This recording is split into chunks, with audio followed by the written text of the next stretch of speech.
Star Wars Outlaws gets a huge Black Friday discount after Update 1.4.0. Star Wars Outlaws Limited Edition. $50 was $70. This deal is for physical copies of the Amazon-exclusive Star Wars Outlaws Limited Edition, which includes the base game and the Rogue Infiltrator character pack, with extra skins for playable character Kay Vess and her critter companion Nyx. Ubisoft has chucked Star Wars Outlaws into the Black Friday sales this week, cutting 25% off the price of the game digitally.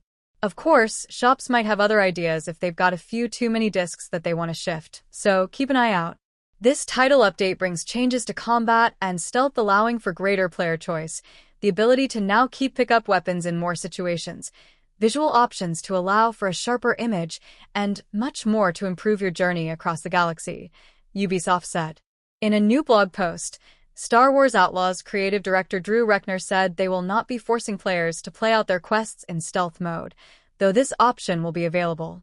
This change had been alluded to earlier, as seen in the story below, but it's now been made more explicit.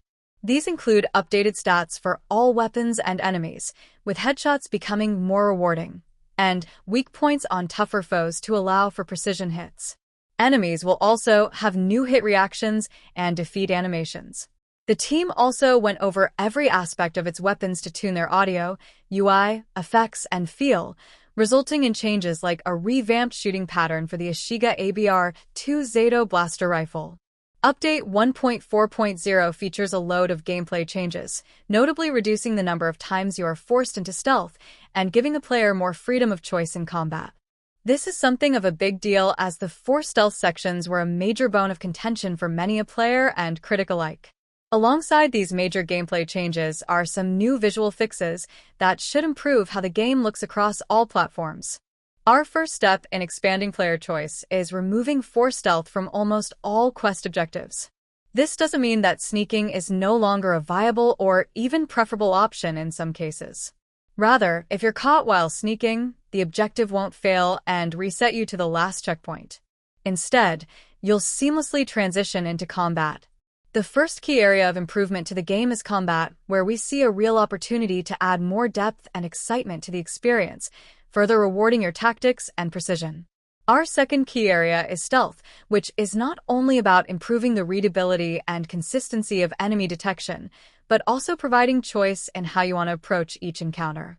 Finally, our third key area of focus is centered around the character controls, which means improving the reliability of cover, increasing the responsiveness of climbing and crouching, and generally improving the consistency of the controls overall.